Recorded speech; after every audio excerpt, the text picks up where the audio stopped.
제출도 있고 중간고사도 있습니다. 미리 우리 수강생들이 준비할 수 있도록 일정을 미리 알려주겠습니다. 1차 과제 제출은 블랙보드에 이미 공지가 되어 있습니다. 4월 15일까지 원래 일정보다 조금 최대한 늦췄습니다. 4월 15일까지. 그 다음에 원래는 4월 13일까지인데 15일까지로 늦춘 이유는 피드백을 실제로 피드백을 하는 것이 7주차 2번인데요. 과제물에 대해서 코멘트하는 겁니다. 일정에 약간 변화가 있습니다. 중간고사 기간이 22일부터 28일까지인데요. 8주차 22일부터 28일. 4월 10일 목요일 중요한 심사 일정이 잡혀서 불가피하게 휴강을 하게 되었고, 그 보강을 4월 10일 휴강이고 보강을 4월 22일 화요일 날 하도록 하겠습니다. 그래서 중간고사는 4월 24일로 정해졌습니다. 중간고사 기간 중에 중간고사를 봅니다.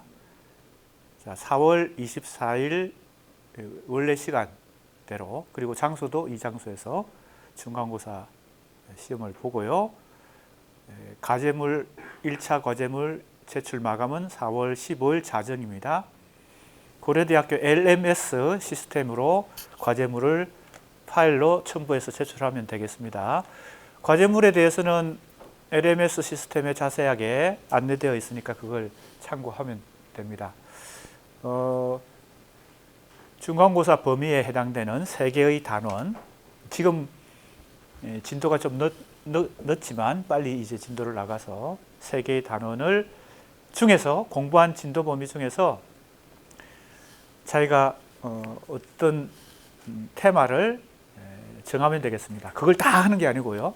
뭐 논증의 수사학이든 락강이든 락강의 정신 분석학이든 아니면 야콥슨의 언유와 환유든 아무튼 그 중에 어떤 테마를 정해서 A4 5장 이상인데 A4 5장 이상을 뭐 리포트나 논문 형식으로 자기 생각을 서술하기가 쉽지 않잖아요. 지금 이론 중심의 과목이기 때문에. 그래서 부담을 줄이기 위해서 A4 5장 중에서 4장은 교재 내용 혹은 수업 시간에 공부한 내용을 요약하는 것으로 대신합니다. 요약은 별 차별성이 없잖아요. 다 비슷하게 요약을 하니까요. 공부를 위해서 그렇게 하는 것입니다. 중간고사 대비도 되고 하니까요.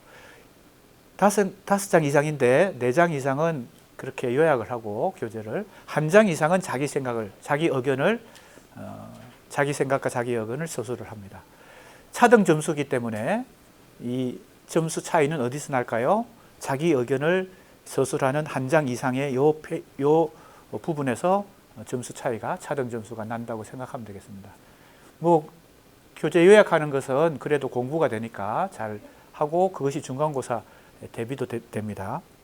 혹시 1차 과제에 대해서 질문이 있는 사람, 아직 시간은 좀 남았지만 4월 15일 마감이기 때문에 보름 정도 시간이 남았지만 질문이 있으면 질문하고요. 질문이 나중에라도 질문을 하면 되겠습니다. 자, 좀 진도를 빨리 나가야 될 것 같습니다. 아까 휴강 공고 미리 했습니다. 나중에 블랙보드에도 올리고 다시 다음 아직 몇 번 더 공부를, 2번 더 3번 남았으니까 또 얘기를 하겠지만 4월 10일 휴강이고 보강이 4월 22일이다. 이렇게 미리 알려줍니다.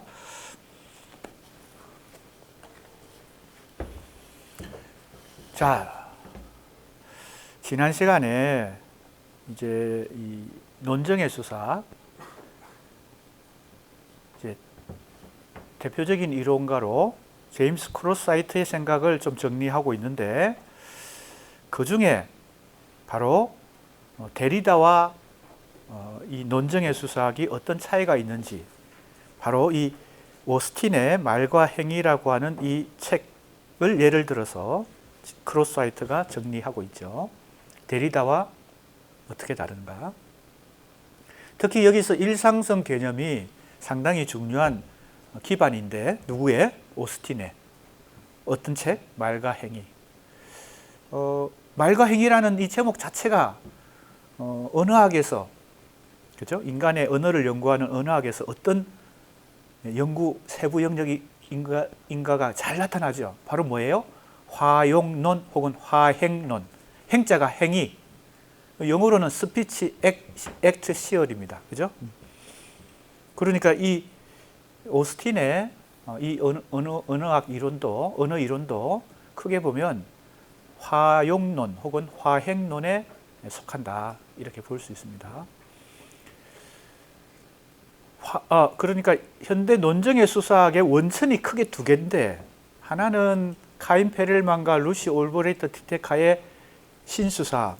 그것은 법철학 전공, 카인 페렐만이 법철학 전공 교수라 그랬잖아요. 그러니까 이건 법학과 좀 연관이 있는 법의 집행, 그리고 법정에서 판결이 일어나는 여러 가지 법정 현실과 관련되는 어떤 이론이고요. 비트겐슈타인, 그 다음에 스티븐 툴민, 그 다음에 지금 나오는 오스틴까지 어떤 이론일까요?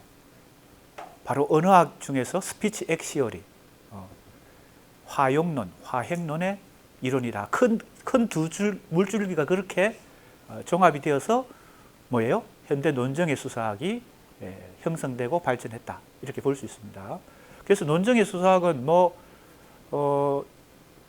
언어를 통해서 인간이 사회 활동을 하고 설득을 하고 그리고 어떤 판정을, 그죠? 결정을 이끌어내는데 상당히 실용적으로 유용한 어떤 학문이 될 수 있죠.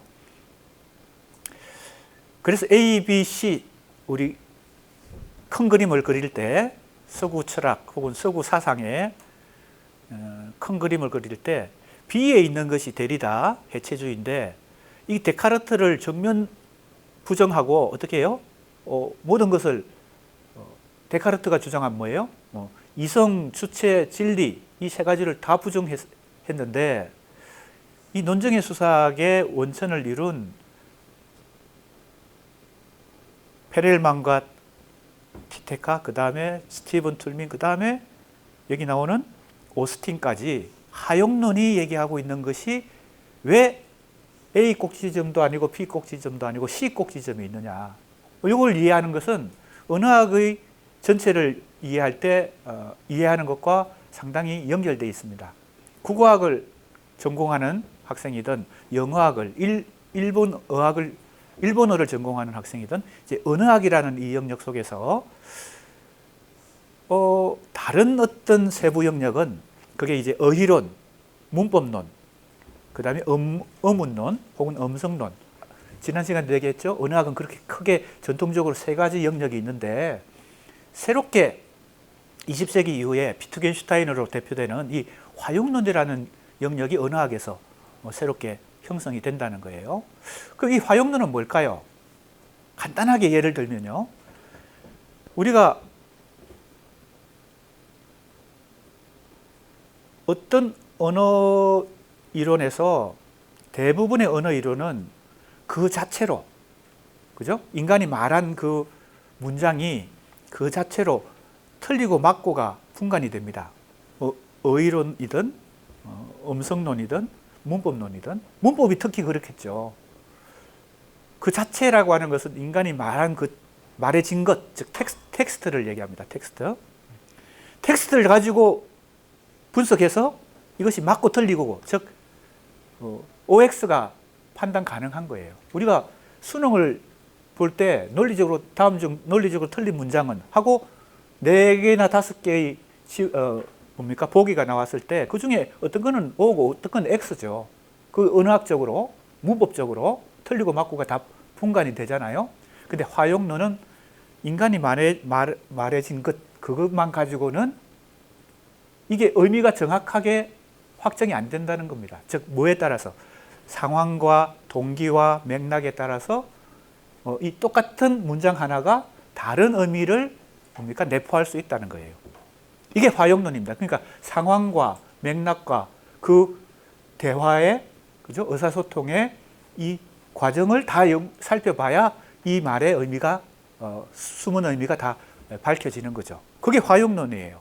그래서 소위 말하는 가장 유명한 영국의 화용론자 비트겐슈타인이 어떤 이론을 약간 옆길로 샜습니다. 지금 진도는 바쁜데 갈 길은 먼데 자꾸 옆길로 새는 경향이 있습니다. 비트겐슈타인이 했던 뭡니까? 주장했던 개념 중에 굉장히 유명한 개념이 하나 있습니다. 그게 언어 게임이에요.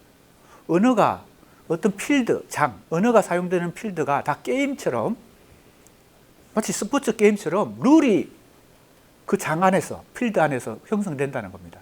그럼 그 필드 안에서, 그 장 안에서 형성되는 언어의 룰에 따라서 뭡니까? 의사소통을 해야 그 필드 안에서는 그게 서로 의사소통이 가능하다는 거예요.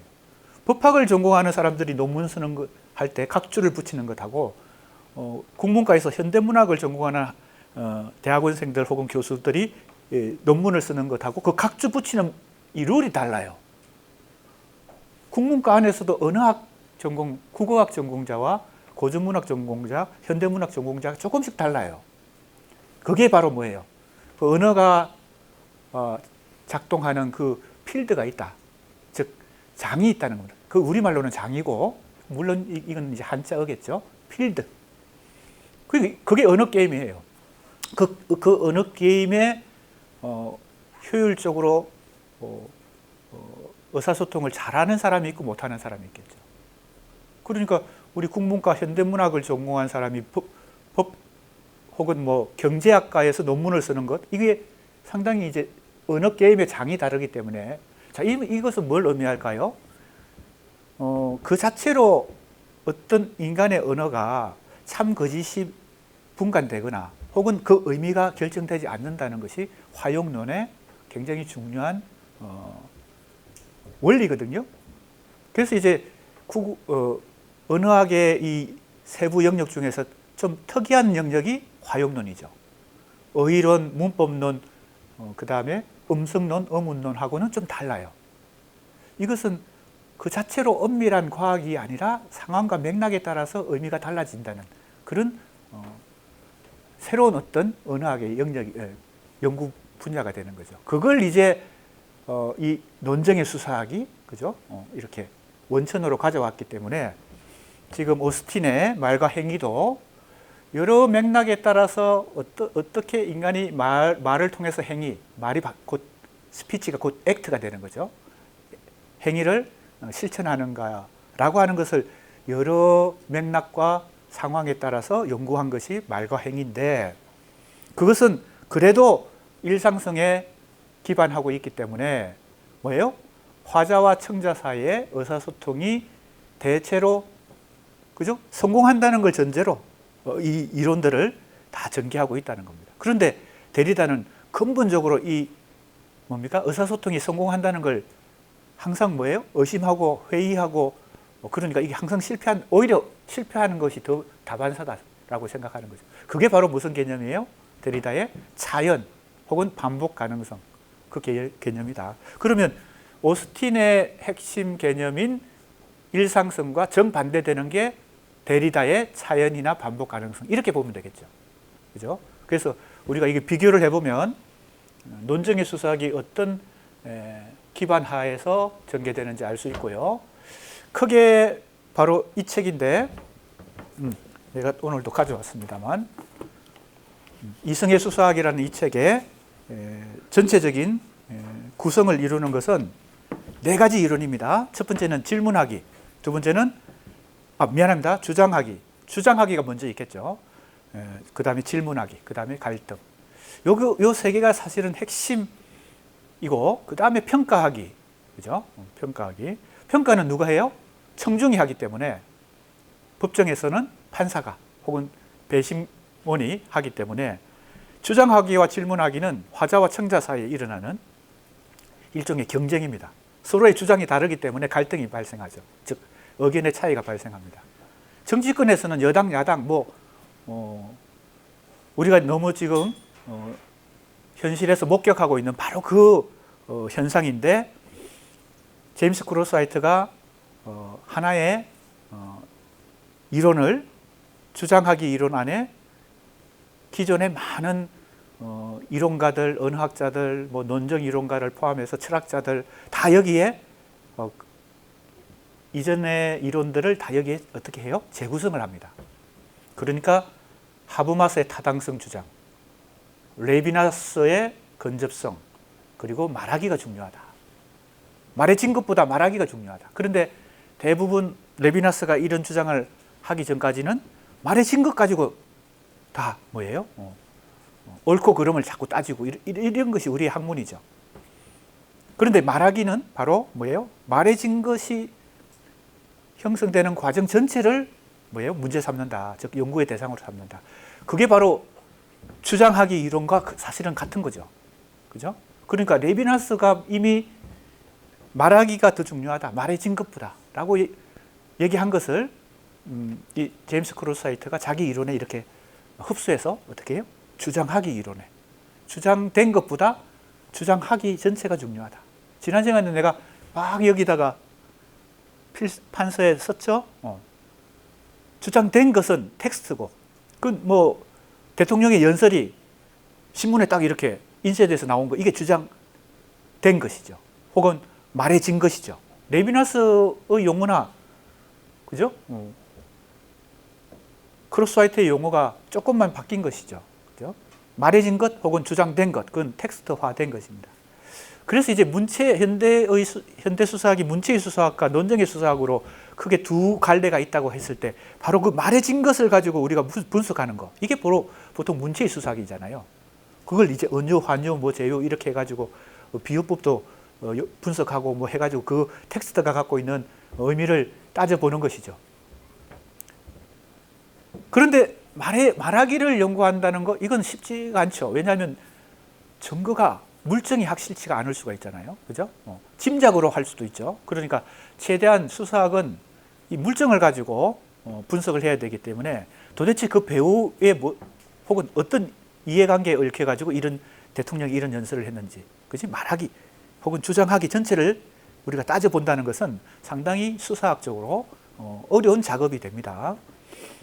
추측으로 그냥 자꾸 때려 맞추고 이렇게 하는 수도 있겠죠. 그걸 피해야 되겠죠. 그러니까 논정의 수사학이 문체의 수사학도 중요하지만, 그게 중요하지 않다는 얘기가 아니죠. 문체의 수사학도 중요하지만 그것만 가지고는 진실을 다, 그죠?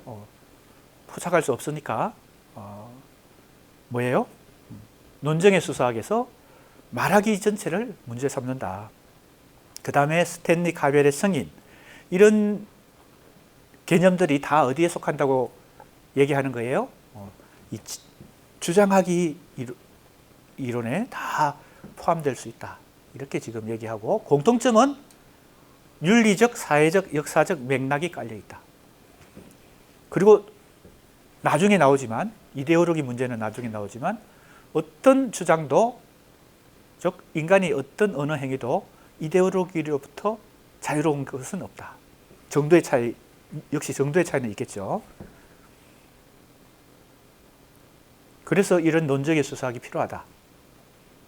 그 다음에 질문하기입니다. 그 다음은 갈등이고요. 당연히 갈등이 발생하겠죠. 왜? 화자와 청자 사이에 주장하기와 질문하기가 일치하지 않으니까.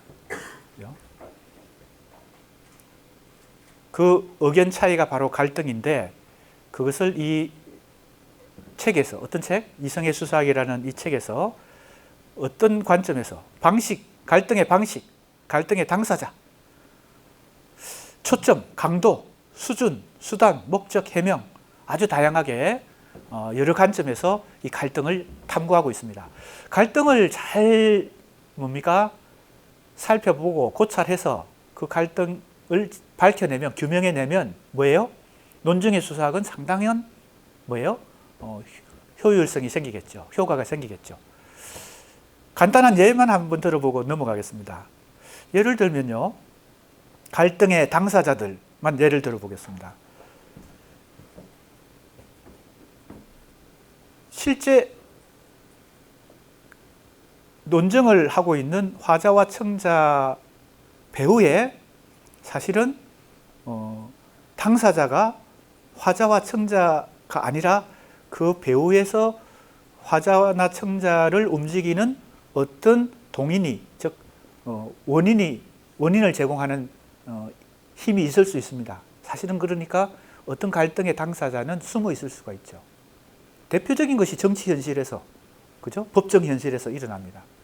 변호사, 검사는 의뢰받은 사람들이고 화자와 청자이지만 실제 당사자는 뭐예요?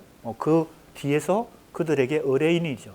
의뢰인이 갈등의 당사자이죠. 그러니까 표면화된 의사소통에 화자와 청자가 갈등의 당사자가 아닌 경우도 상당히 많죠. 그래서 우리가 그걸 제대로 이해하지 않으면, 파악하지 못하면 판단 미스를 할 수도 있죠. 그 갈등의 당사자를 정확하게 판단하는 것, 초점 강도 뭐 이런 것도 나중에 살펴보기로 하고요. 그 다음 청중, 오류, 이데올로기 나오죠. 이제 오류가 발생하는 경우도 있고, 논증의 수사학에서 청중이 중요한 이유는 바로 이 판정하는 사람, 그죠? 이 갈등을 판정하는 사람. 지금 헌재에서 4월 언제죠? 4월 4일인가요? 발표하겠다고 지금 선고일을 오늘 확정지었습니다. 그게 바로 뭐예요? 판단이죠. 판단하는 사람은 이 갈등이 엄청난 지금 갈등이 있고 당사자들이 숨어 있죠. 당사자들이 얼마나 많이 연루되어 있습니까? 그죠? 소추인과 피소추인이 법정에서 이렇게 주장하기와 질문하기와, 그죠? 주장하기와 질문하기는 이 역할이 바뀔 수가 있습니다. 그죠? 화자와 청자는 이렇게 상황이 역할이 바뀔 수가 있어요. 그러니까 이 화살표가 상방향으로, 양쪽으로 다 이렇게 나오죠. 그 소추인과 피소추인, 지금 헌재에서 일어나고 있는 이 탄핵 심판에 있어서 이 당사자들을 다 찾아낸다는 것은 굉장히 힘들지만 그건 우리가 충분히 연구해 볼 만한 가치가 있죠. 너무나 많이 얽혀 있으니까요. 강도, 수준, 수단, 목적, 해명. 자, 갈등의 이 다양한 관점들을 나중에 우리가 살펴보기로 하겠습니다. 그 다음 단원이 바로 논증의 수사이니까요.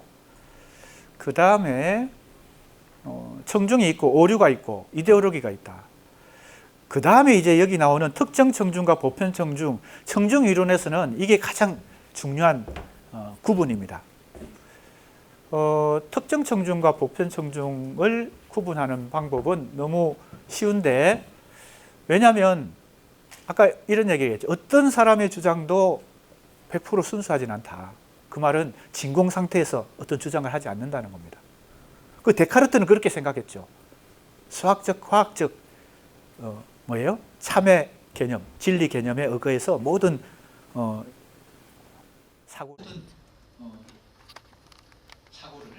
지식과 사고를 전개했기 때문에 그게 가능하다고 생각합니다. 객관적 진리 가능하다고 생각합니다. 근데 이제 수사학, 논증의 수사학에서는 그게 실제 현실에서는 어렵다. 왜? 어떤 주장하는 사람도 어떤 영역이든 이해관계든 뭐 성별이든 지역이든 학벌이든 뭔가 계급이든, 그죠? 이런 것에 얽혀 있기 때문에 이데올로기가 개입된다라는 것이죠. 자, 그렇다면 모든 청중은, 일단은 각 청중은 보편 청중이 아닌 거죠. 왜? 이데올로기에 연결되어 있으니까요. 특정 청중이에요. 특정이라고 하는 것은 어떤 특별한 그 관점에 뭔가 편견을 갖고 있다. 편향되어 있다는 것입니다. 그래서 보편 청중을 형성해야 보편청중을 구성하거나 보편청중을 지향하는 것이, 즉 추구하는 것이 이 논정의 수사학에 굉장히 중요한 과제가 되는 거죠. 그죠? 헌재 재판관을 어떻게 구성하느냐, 이게 엄청난 지금 정치권에서 중요한 관건이잖아요. 근데 그것을 구성하는 최종 목표는 뭘까요? 사회적 정의인데, 정의는 어떤 사람에게도 불공평하게 취급되면 안 되는 거죠. 정의롭게 해야 되니까. 그러면 뭐예요? 보편을 추구해야 되는데, 모든 청중은 특정 청중이니까 그 특정 청중을 모아서 보편을 만들어야 되는 거죠. 그렇죠? 그래서 어떻게 보편을 만드느냐가 굉장히 중요한 과제가 되는 것입니다. 그리고 보편 청중과 특정 청중은 딱 처음부터 고정되어 있지 않아요. 예를 들면 문과대 학생회장을 뽑는다. 그랬을 때 우리 문과대학 학생들이 유권자가 되겠죠. 문과대가 아니라 전경대 학생들은 유권자가 아니니까 그들은 이미 이 청중에서 제외된 거예요. 그러니까 보편 청중은 이미 문과대 학생이라고 하는 전제 조건 하에서 모든 문과대 학생이 보편 청중이 되는 거죠. 그 상황에서는. 그런데 고려대학교 총학생회장을 뽑는다. 그러면 어떻게 돼요? 다시 문과대 학생들은 그 안에서 특정 청중이 됩니다.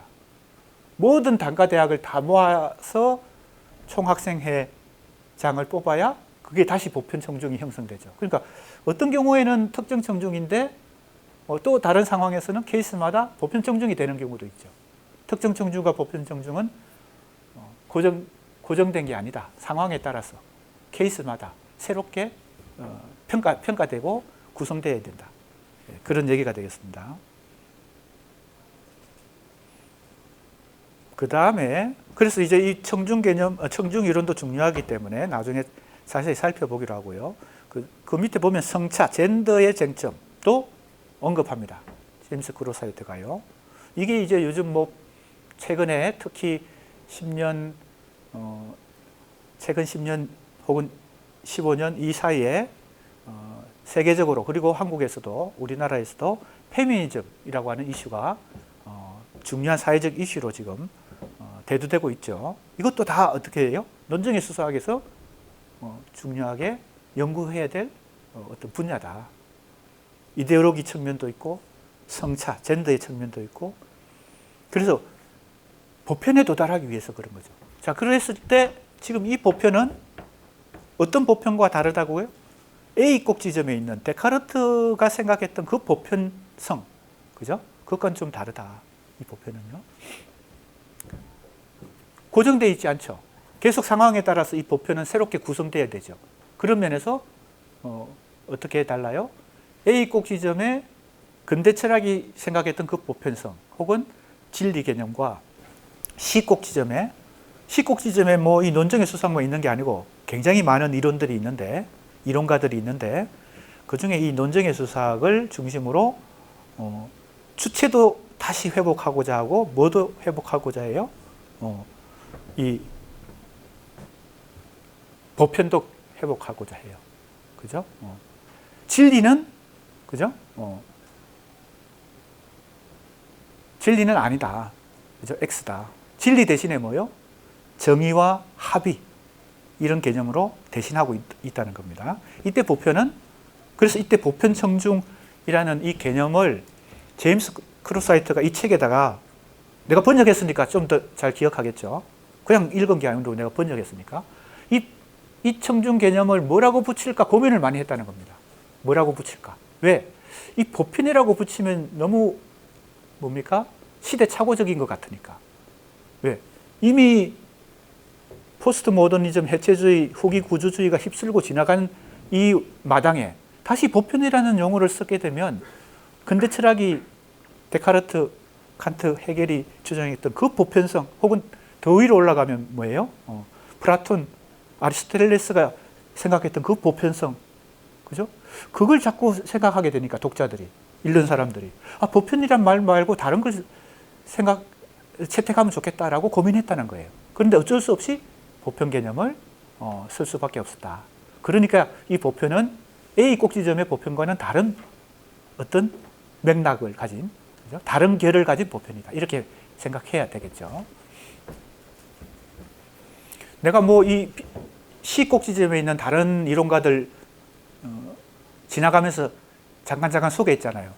그들도 진리 개념을 다시 주장하는 사람도 있고 보편 개념을 다시 주장하고 성경의 대표적인 사도 바울 사도를 많은 현대 철학자들이 이 시꼭지점 지점에서 자꾸 연구하는 이유가 바로 뭐라고요? 이 종교의 영역에서 신앙의 영역에서 한 민족의 종교를 그건 특정 청중이잖아요. 특정한 민족의 어떤 종교를 세계 종교로, 즉 보편적 종교로 승화시킨 대표적인 인물이 이제 바울이거든요. 그래서 그 바울을 연구하는 이유가 이 시국지점에서 해체주의와 포스트 모더니즘과 후기 구조주의의 이 강물 속에서, 홍수 속에서 자꾸 보편을 잃어가니까 특수한 것만 자꾸 생각하고 상대주의로 자꾸 흘러가고, 그죠? 그렇게 하니까 극단주의로 흘러가고 이렇게 하니까 뭔가 우리 인간이, 인류가, 우리 사회가 다시 회복해야 될 가치 중에 보편이라는 가치가 있다라고 생각했기 때문에 그 바울을 자꾸 연구하게 된 거죠. 많은 철학자들이. 그 바디우, 뭐 지제, 아감벤, 뭐 굉장히 많은 데리다까지 바울을 연구하게 됩니다. 그 큰 그림을 그리면 왜 그렇게 일종의 정치신학이라는 영역인데 완전히 신학의 영역이 아니고 정치적인 관점에서 신학을 연구하는 거, 정치신학인데 정치신학적 관점에서 왜 바울이 그렇게 많이 연구됐는가를 큰 그림을 그리고 생각해 보면 바로 바울의 보편주의가 중요한 연구의 대상이 된 거죠. 다시 보편을 회복해야 된다는 그런 흐름이 있다는 거예요. 그런 점에서 지금 내가 뭔가 좀 다른 영역들을 지금 융합해서 계속 얘기하고 있어요. 그리고 큰 그림을 그리고 있고요. 큰 그림을 그릴 수 있다는 것은 그래도 좀 장점이 있죠. 그러나 큰 그림을 만족하면 안 됩니다. 이거는 항상 도식이니까.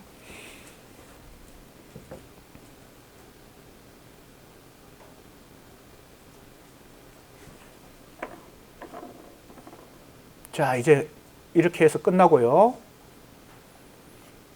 특히 이 맺은말 각 단원에 지금 우리가 단원 하나만 지금 공부했는데 마지막 챕터, 마지막처럼 이 맺은말이라고 다 공통적으로 붙어 있지만 이게 지금 이 본문의 서론과 본론의 내용을 다 총정리하고 압축해서 서술을 하고 있거든요. 그래서 이게 도움이 됩니다. 뭐에 도움이 될까요? 중간고사, 기말고사를 답을 쓸 때 굉장히 압축적으로 지금 요약되어 있기 때문에 도움이 된다. 자, 이제 두 번째 단원으로 넘어갑니다. 바로 이제 논정의 수사학입니다. 우리가 어느 정도 중요한 개념은 얘기했기 때문에 좀 속도를 내야 될 것 같습니다. 세 번째 단원이 정신분석이에요. 그죠?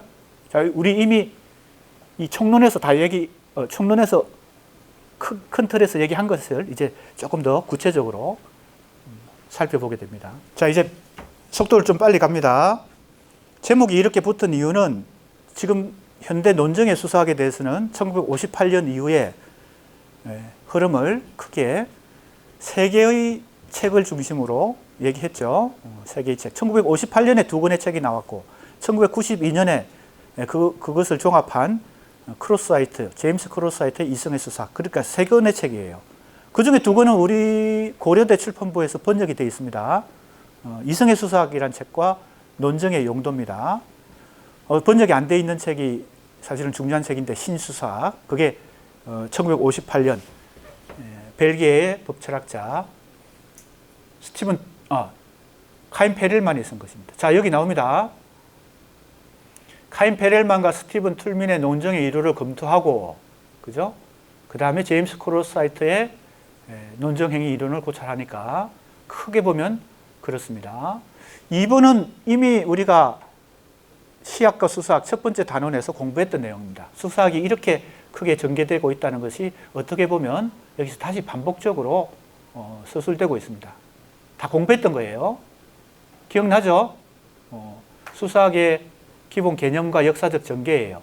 5 분야가 있고 착상, 배열, 표현, 암기, 발표라는 5 분야가 있고 그 중에 세 번째 표현 분야가 특히 문학과 수사학이 서로 만나는 지점이고 그 표현의 주 개념은 문체, 전이라고 하는 세 가지를 돼 있고 전이 중에서 가장 대표적인 전이가 은유, 환유, 제유고 주네트가 바로 현대로 들어오면서 줄어드는 수사학으로 이렇게 수사학의 역사를 요약한 바 있죠. 이미 우리가 공부했던 내용입니다. 자, 그 내용을 그대로 보면 되고요. 자, 이 부분입니다. 이제 다 설명했어요. 했기 때문에 복습입니다. 현대 수사학은 크게 문체의 수사학과 자, 이 문체의 수사학은 줄어드는 수사학이죠. 줄어든 수사학이죠. 수사학의 역사를 보면요. 이게 주류를 이루고 있는데 이 새롭게 등장한 논정의 수사학이 어떤 역할을 한다고요? 전통 수사학의 그 종합학문으로서의 면모를 다시 회복하고 있다. 왜? 이것은 표현 분야로 줄어들었으니까. 다시 뭐예요? 착상, 배열, 표현, 암기, 발표. 종합학문적인 속성을 논정의 수사학은 의사소통 이론이니까 완전히 옛날 수사학과 영역이 똑같지는 않습니다. 하지만 이걸 축소된 걸 다시 확대하는 그런 역할을 하고 있다. 그래서 사실은 이 두 가지는 문체의 수사학과 논정의 수사학은 사실은 양립하기 어려울 정도의 지금 평행선을 걷고 있다. 그래서 논정의 수사학을 연구하는 수사학자들은 이것만 하고 문체의 수사학을 연구하는 사람들은 이것만 하고 있죠. 내가 이제 문제의식을 가진 것은 이 문체의 수사학도 중요하죠. 그죠? 우리가 특히 지금 우리는 현대 비평론에서 문학 연구와 문학 비평을 좀 더 잘하기 위해서 지금 융합적으로 다른 학문들을 지금 참고하고 있는데 사실 문학 비평이나 문학 연구를 더 필요한 것은 뭐예요? 문체의 수사학이다. 왜냐하면 텍스트를 잘 분석해야 되니까. 시, 소설, 그죠? 시집을 어떻게 한 권을 잘 분석하려면 이 논정의 수사학을 가지고 분석하는 것은 상당히 뭐예요? 큰 틀에서 뭔가 새로운 걸 얘기할 수는 있지만 치밀하게 파고들어서 그 텍스트가 갖고 있는 그 시집이 갖고 있는 특성을 찾아내는 데는 이것이 더 이제 중심이 되죠. 하지만 이것도 우리가 생각해 볼 만하다. 실제 문학 비평에서는 그죠? 그렇다는 겁니다. 자, 그 다음에 전자를 대표하는 즉 문체의 수사학을 대표하는 이론가들 여기 토도로프도 나오고 쭈네트도 나오고 주로 프랑스 구조주의 이론가들입니다. 그 다음에 여기 나오죠. 스티븐 툴민도 여기 있어요. 미셸 메이어르도 있고요. 페렐만과 티테카도 있죠. 자, 그래서 내가 가진 문제의식은 이 두 가지를 어떻게 통합해 볼 수 있느냐. 문체의 수사학도 중요하고 논정의 수사학도 중요하다. 이렇게 봅니다. 자, 이제 세 권의 책을 중심으로 그 책이 갖고 있는 내용을 핵심적으로 살펴봅니다. 왜 논정 이론의 부활이라 그랬을까요? 새로 등장한 게 아니고 옛날 걸 다시 회복하는 그런 의미가 있기 때문에. 왜? 전통 수사학이 이 논정 이론적인 요소를 가지고 있었기 때문에. 그것이 바로 페렐만과 티티카가 두 사람이 썼지만 페렐만을 대표 저자로 보고. 자, 여기 나옵니다. 수사학의 역사가 또 요약되고 있으니까 넘어가겠습니다. 굉장히 이제 방대한 수사학의 역사를 아리스토텔레스부터 퀸틸리아누스, 키케로 이것은 그냥 참고로 읽어보면 되겠습니다. 자, 이제 첫 번째 책입니다. 카인 페렐만과 티테카의 신수사학이고요. 1958년입니다. 흥미있게 스티븐 툴민의 논정의 용도도 1958년에 나왔어요. 이 두 책은 전혀 서로 약속 없이, 그죠? 그러나 우연찮게 같은 해에 출간이 되었고, 이것이 현대 논정의 수사학의 두 원천을 이룬다, 이렇게 볼 수 있습니다. 이걸 종합한 것이 제임스 크로사이트의 이성의 수사학이다. 여기 보면요, 현대 논정의 수사학이 논정의 이론이 언어학, 당연히 언어학과 관련되겠죠. 그 다음에 기호학, 논리학, 논리학 중에서도 비형식 논리학, 그 다음에 커뮤니케이션. 우리 학교 학제로 따지면 미디어 학부, 그죠? 미디어 학부에서도 이게 다 관련이 있는 학문입니다. 그 다음에 철학. 이 다양한 학문 분야와 학제적, 이 학제라고 하는 것은 인터니까 상호 교류, 그죠? 학문과 학문이 서로 상호 교류한다.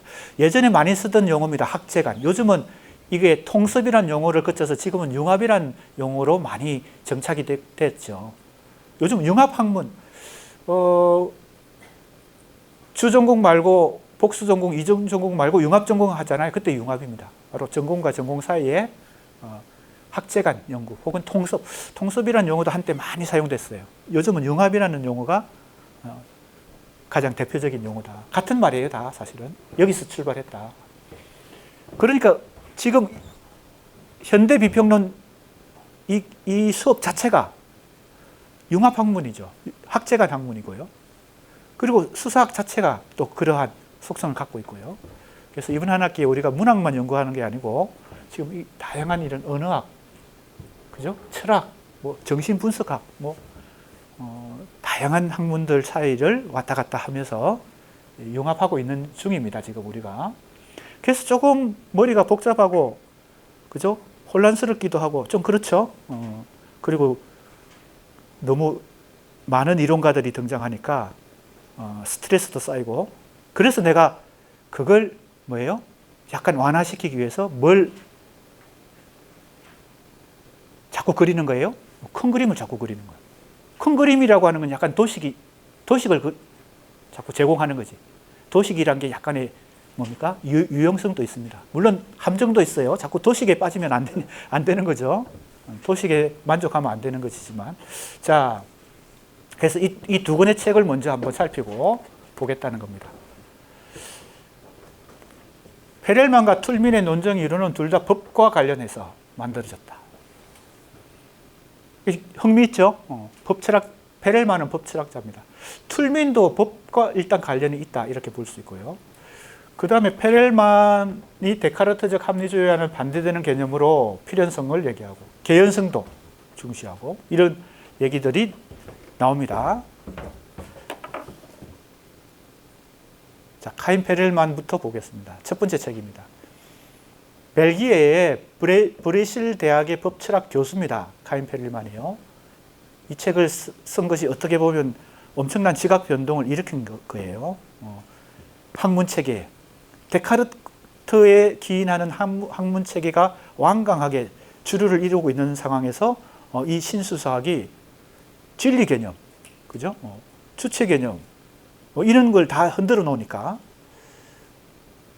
데리다처럼 완전히 정면 공격해가지고 정면으로 다 붕괴시켜버린 건, 해체해버린 건 아니죠.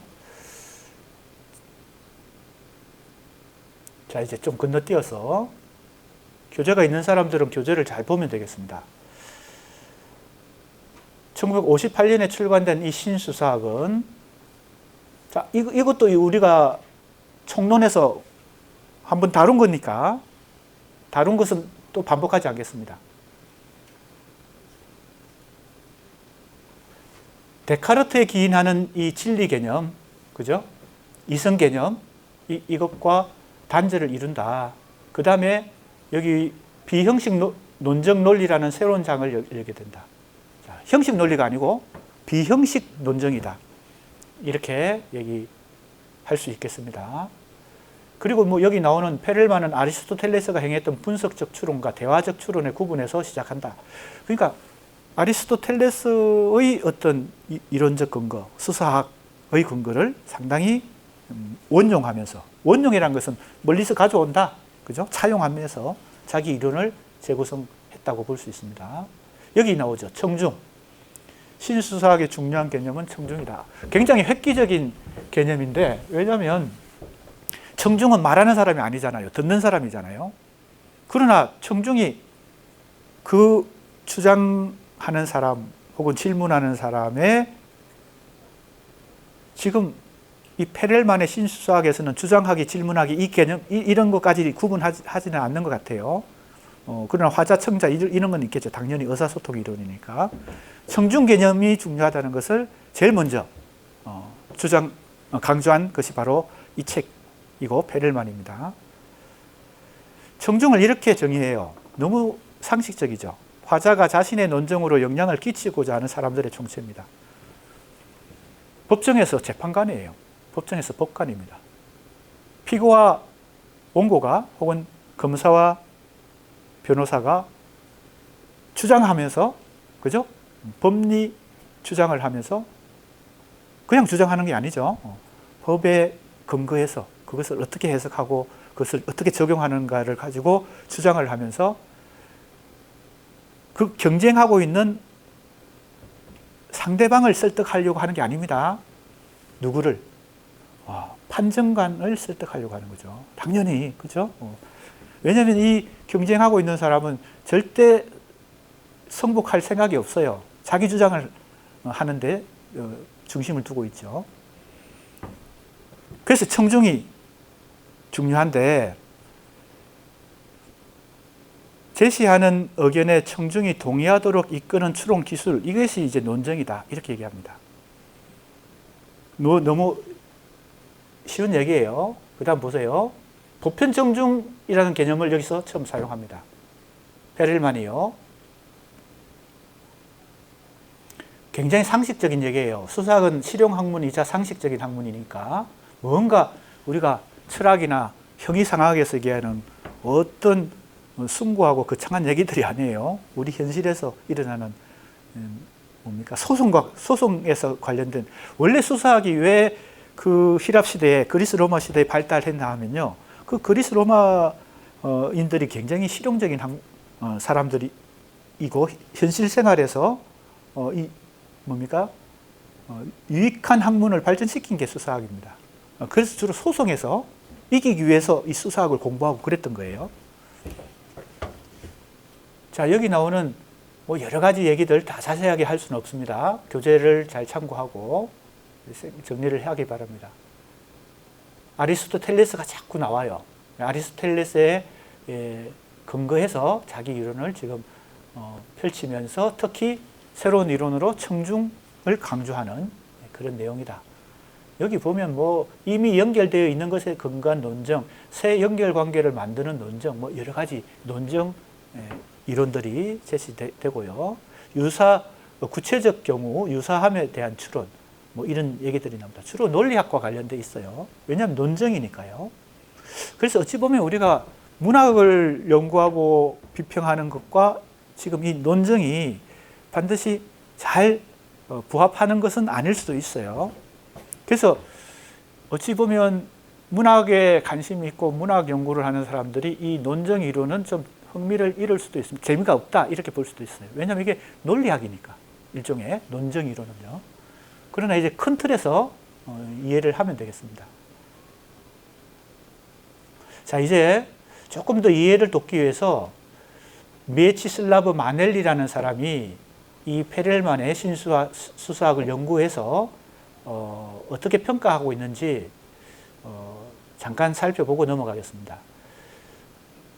마넬리는 페렐만의 신수사학을 아리스토텔레스 수사학을 해겔 철학으로 지향이란 말 자체가 해겔의 용어긴 하죠. 그 다음부터가 중요합니다. 요약한 것이니까요. 마넬리라는 사람이 페렐만의 신수사학을 요약한 것이니까 참고가 됩니다. 주로 어떤 점에서 새롭냐 하면 이 페렐만 이론이 청중과 다원주의. 자, 여기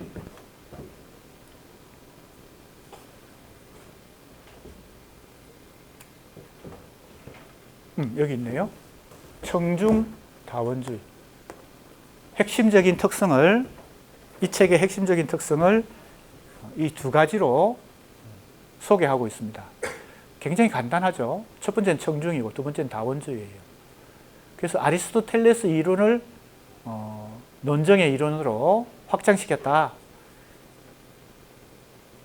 그 다음에 다원주의는 타협, 동화, 종합을 통한 개선을 모색하고 이랬죠. 자, 그러니까 이 다원주의가 어찌 보면 데카르트의 객관주의와도 다르고 데리다의 해체주의와도 좀 다른 그 의미입니다. 그래서 타협. 내가 나중에 제임스 크루사이트가 이거 합의를 목표로 한다고 그랬잖아요. 진리가 아니라 합의를. 그때 합의하고 상당히 유사한 얘기가 이미 카인 페렐만이 하고 있습니다. 타협, 동화, 중화. 우리가 국회에서 여당, 야당이 새로운 법안을 그죠? 합의에 의해서 제출했을 때 그것은 합의가 된 것이죠. 그건 성사가 되는 것입니다. 보통 합의가 안 되는 경우들이 많죠. 그럼 법안이 통과가 안 되죠. 지금 우리가 국회에서 일어나는 일들을 우리가 계속 목격하고 있는데, 자, 여기 정의가 또 나오죠. 페렐만의 이 책이 가지고 있는 중요한 의미를 이 정의에 관심을 갖고 건의에 관심을 갖는다. 데카르트적 진리 개념과는 좀 다른 정의를 관심을 갖는다. 뭐 이렇게 소개하고 있습니다.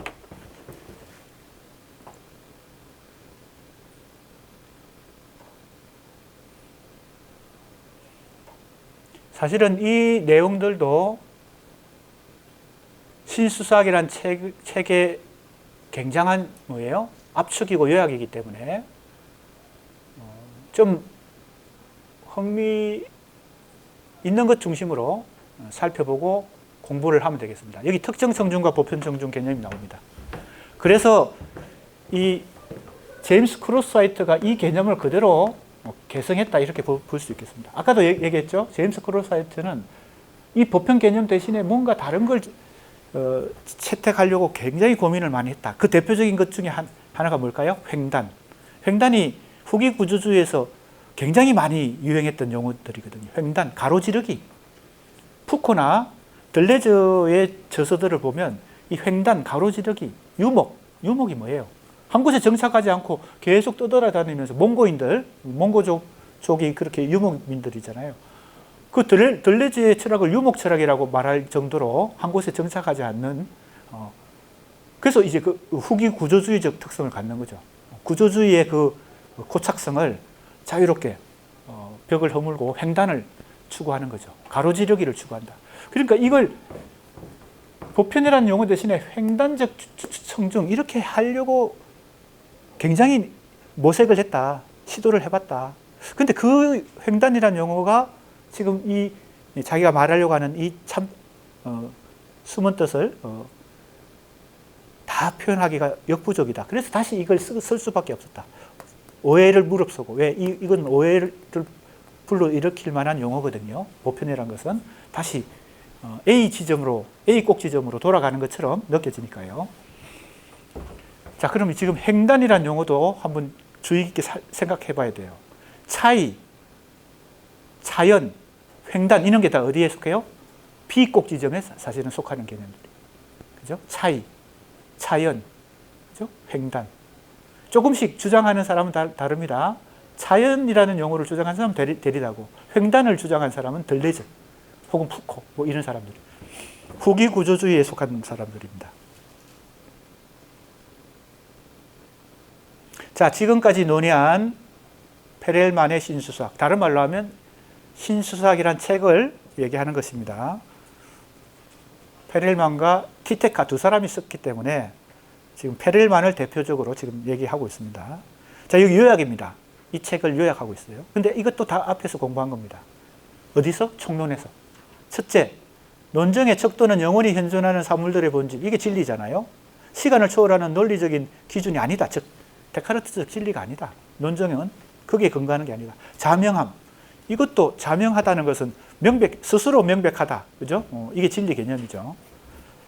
아까 이제 언어학에서도 대체로 자명한데, 그죠? 참 거짓을 그 자체로 다 분간할 수 있는데, OX가 다 가능하죠. 이건 안 되는 거예요. 어떤 영역이에요?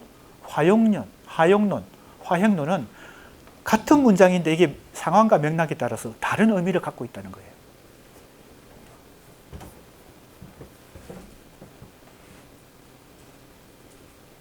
그런 예를 굉장히 많이 찾을 수 있습니다. 그래서 어떤 대화 속에서 그 말 자체만 가지고는 그 전후 맥락을 다 고려하지 않으면 그 말이 갖고 있는 숨은 뜻을 오해할 가능성이 상당히 많은 거죠. 똑같은 문장인데 전후 맥락 혹은 그 상황, 그렇죠?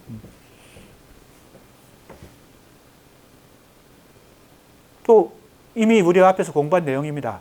논정 행위의 목표는 다른 사람의 지지를 얻는 것이죠. 이때 다른 사람, 그래서 청중이죠. 그게. 청중의 지지가 중요한 것입니다. 그리고 논정의 장점은 그것을 동의할 수 있는 청중의 특성을 아는 것을, 그러니까 주장을 하기 전에 내가 누구를 설득해야 되는지 목표가 뚜렷해야 이 주장이 효과를 발휘하죠. 그러니까 상당히 이제 실용성을 갖는, 인간 언어 활동에서 실용성을 갖는 것입니다. 그 다음 둘째는 청중의 지지는 정도의 문제다. 대통령 선거든 국회의원 선거에서 그죠? 100% 득표율 이거는 있을 수 없죠. 그죠? 정도의 차이죠. 50% 이상, 70% 이상 이렇게 되고 모든 판정, 청중의 판단도 정도의 차이에 의해서 100%가 나오는 경우도 있겠죠. 그러나 정도의 문제다. 그래서 다양한 청중에 따라서 다양한 정도로 성공하거나, 그러니까 청중이 누구냐에 따라서 실패하거나 성공할 수 있는 것이죠. 청중이 그러니까 관건이다. 이거는 그동안 데카르트에 근거한 모든 학문의 전제를 사실은 흔들어 놓는 거예요. 그래서 이제 이 신수사학이라는 책이 중요한 의미가 있다 이렇게 볼 수 있고, 그것은 물론 모든 학문에 다 이게 적용되지는 않겠죠. 인간이 언어를 통해서 논정을 하고 상대방을 설득하는 그 영역에서는 이 논정의 수사학이 상당히 필요한 학문이고, 이것은 데카르트적 지식 체계하고는 좀 다르다 이렇게 이제 생각하면 되겠습니다.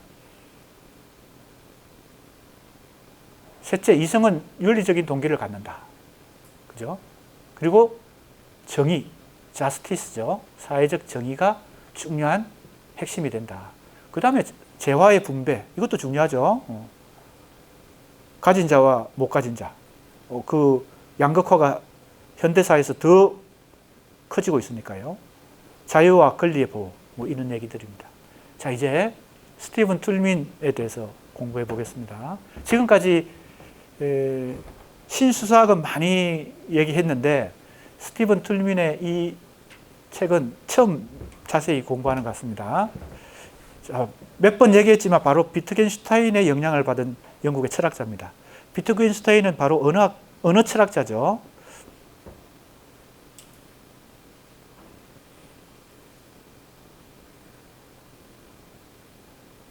자, 보세요. 화용론을 잘 생각해 보면 됩니다. 화용론, 스피치 액 시어리. 논정을 분석하기 위해 사용되는 서로 관련된 6가지 구성 요소들을 포함하는 구조를 일종의 논정 모델로 만들어냈어요. 여기 나오죠? 6가지 구성 요소. 논정 모델. 이게 왜 어디에 유용할까요? 너무 쉬운 예를 들면요. 취업하는 사람이 뭡니까? 심사에 면담에 가기 전에 준비를 많이 하겠죠. 어떤 질문을 하면 어떤 답변을 할 것인가. 당연히 하겠죠. 대학 입시에서도 마찬가지로 신청 면담을 할 때 학생 지원자가 면담위원이 어떤 질문을 할 것을 예상하고 거기에 답변을 하려고 하겠죠. 거기에 모델을 만들 거 아니에요. A 질문이 들어오면 A 다시 답변을 할 것으로 예상 답변을 만들어 갈 거 아니에요. 예상 질문과 예상 답변을 만들어 갈 거 아니에요.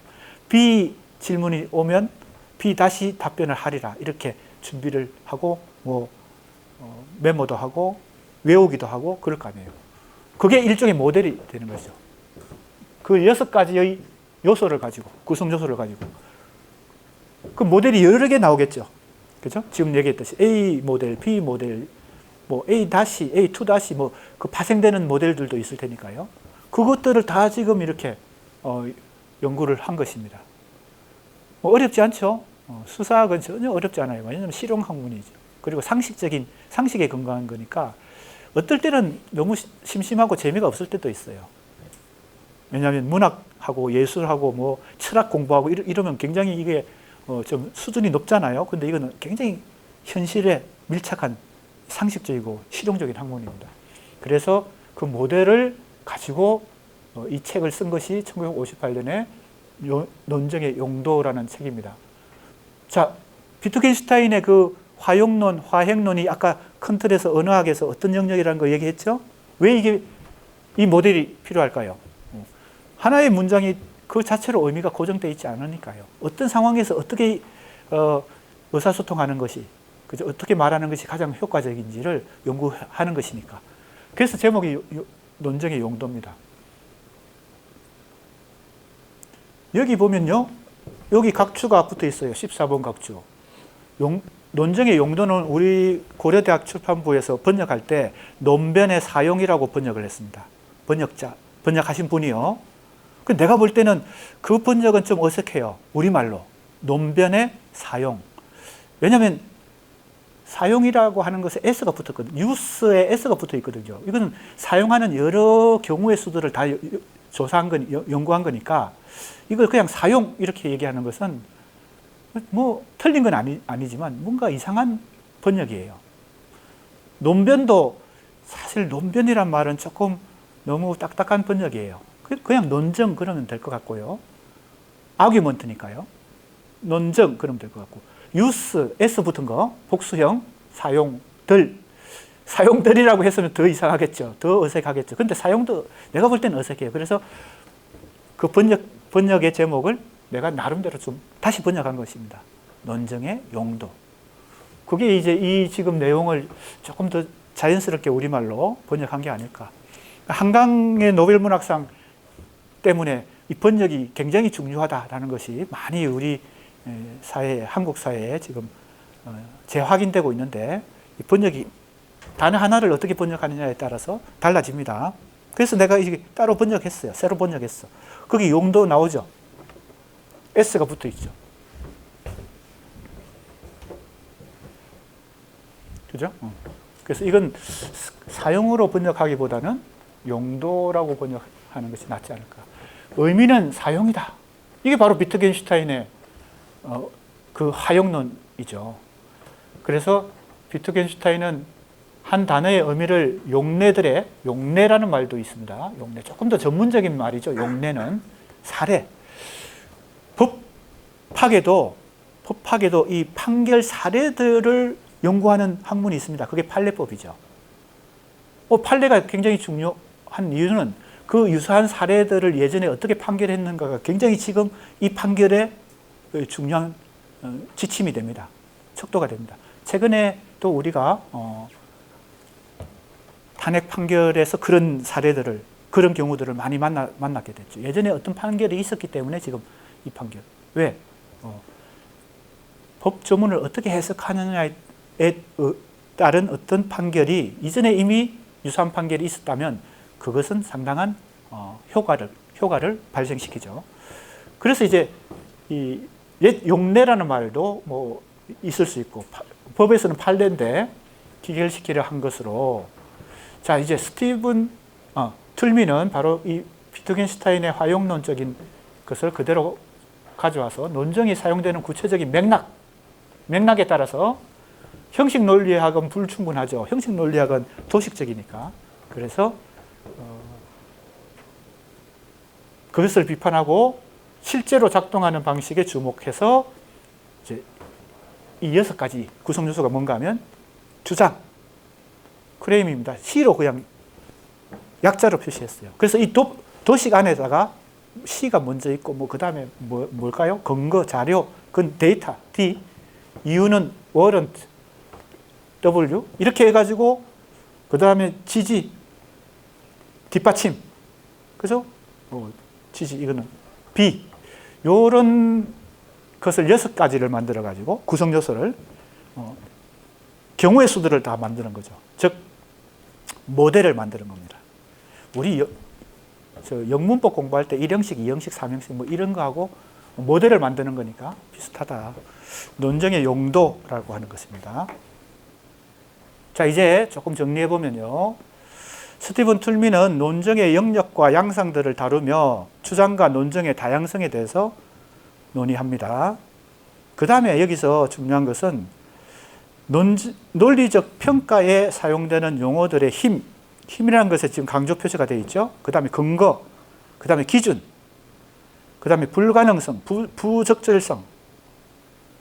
툴미는 논증의 복합적인 성격을 고려하기 위해 영역, 아까 내가 비트겐슈타인 얘기할 때 필드라는 용어를 사용하면서 설명했잖아요. 이거 그대로 가져와서 필드 개념이다. 영역이라고 번역할 수 있습니다. 필드는 영역.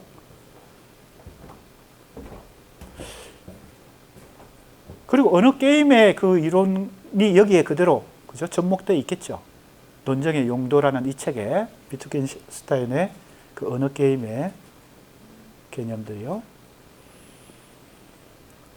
그 다음에 개연성에 대해서도 얘기한다. 개연성이라는 용어 자체는 아리스토텔레스가 철학에서 얘기한 개념이죠. 그 다음에 밑에 보면요. 주장은 C고 자료는 D고 이유는 W고 그죠? 이런 걸 가지고 자, 밑에 사례들이 나옵니다. 분석적 논증이 있고 실제적 논증이 있고 자세하게 지금 얘기하기에는 시간이 부족하니까 밑에 보면 수학적 논증도 있고요. 여러 가지 이제 논증의 유형들이 나옵니다. 분석적 논증, 실제적 논증, 그 다음에 형식적으로 타당한 논증, 비형식적으로 타당한 논증, 정당한 이유를 사용하는 논증, 정당한 이유를 확립하는 논증, 이렇게 많습니다. 이게 논증 이론은 크게 보면 뭐라고 해야 될까요? 전통 학문에서는 논리학도 형식 논리학, 비형식 논리학 이렇게 또 나눠지기 때문에 자, 이런 것입니다. 예를 들어보면 이런 것입니다. D는 데이터죠. 자료. W, 지지. W가 뭐였죠? B가 배경이고요. Q, C, R. 이런 형식의 모델을 만들어내는 거죠. 여러 가지 모델들. 그럼 이걸 제대로 습득하고 훈련하면 어떻게 될까요? 법을 공부하는 법학자가 되어서 나중에 변호사, 판사가 될 때 굉장히 유용하겠죠.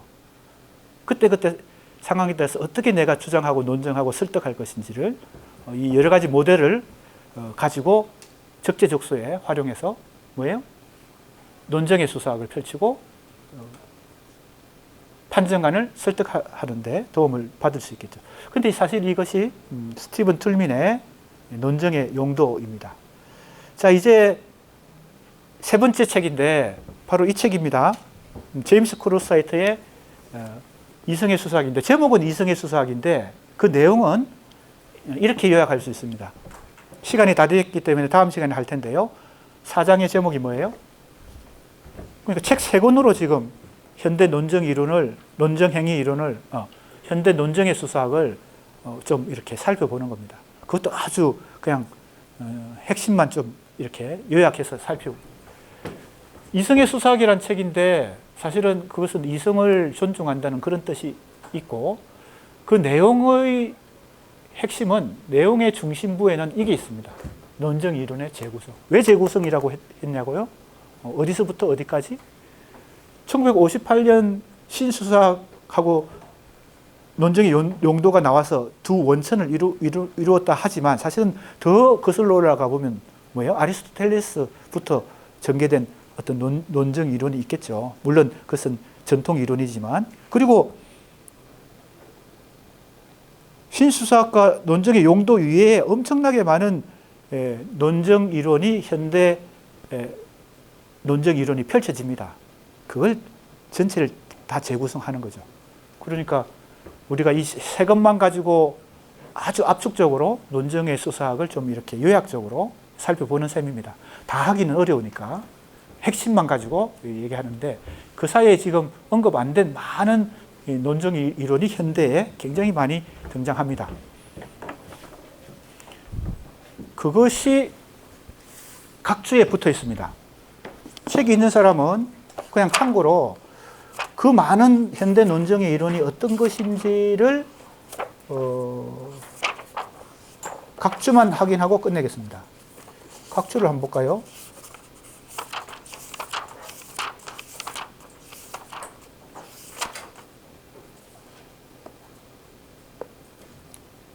(146쪽) 146쪽 7번 각주에 보면 굉장히 많은 영역에서 현대 논정의 이론들이 펼쳐졌다. 그죠? 거기 나오죠? 근데 이것을 다 자세히 공부하기는 지금 힘드니까 세 권의 책만 가지고 압축적으로 살펴보고 있다. 자, 오늘 여기까지 하겠습니다. 수고했습니다.